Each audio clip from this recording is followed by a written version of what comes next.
Thrips like these will decimate your plants.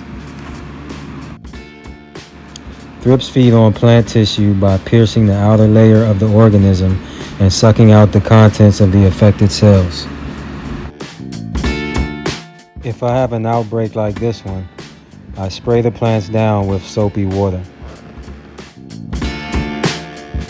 And to deal with their egg larvae, after spraying down the plants with soapy water, I wipe down both sides of the leaves.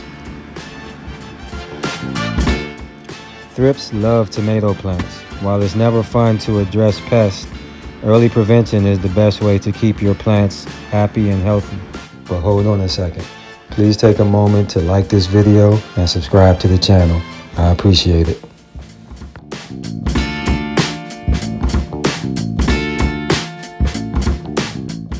How I prevent thrips as well as hornworms from decimating my tomato crop is by doing some companion planting. This is a variety of basil called blue spice, but any basil plant will do.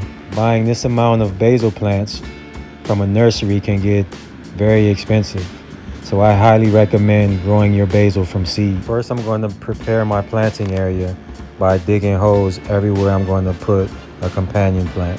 I'm taking my time while pulling this mulch back because copperhead snakes like to hide in the mulch like early in the mornings because the mulch heats up and reptiles like heat, so they look for a heat source that can keep their bodies warm. So I don't get surprised by a snake, I'm taking my time and being cautious as I pull this mulch back. Even though the snake will still be cold and not moving much at this point, it still will startle you a little bit when you pull back a copperhead. But snakes don't attack people. People attack snakes. But a snake will defend itself, as it should. But so will any living organism, including you. If I come across one, I just relocate it. Snakes have a right to live too. But more importantly, they serve a purpose on the planet. They serve a purpose in the environment. If not, they wouldn't be found in nature.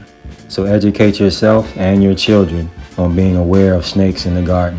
Although snakes don't move much when you pull them out of their warm slumber in the morning, it still surprises you to pull a snake out of your mulch. It's no different than your mother snatching the covers off of you to get up for school in the morning in the winter time after you've hit the snooze button for the 9th time.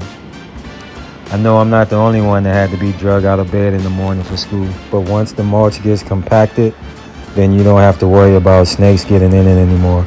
It's only when it's light and fluffy that they get up in there, or if you leave it in a pile is when they get inside of it. Now I'm going to build a force field, if you will, around my tomato plants. I'm going to do that by going in between each tomato plant and planting a basil plant. The basil keeps the thrips at bay as well as hornworms, or wants to prevent against thrips or hornworms.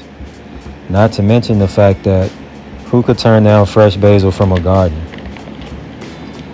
Because if you've never had basil out of your garden, then you've never really tasted basil for real. Now you know what to do if you see thrips or hornworms in your garden. If this video was helpful to you, please like, share, and subscribe. Thanks.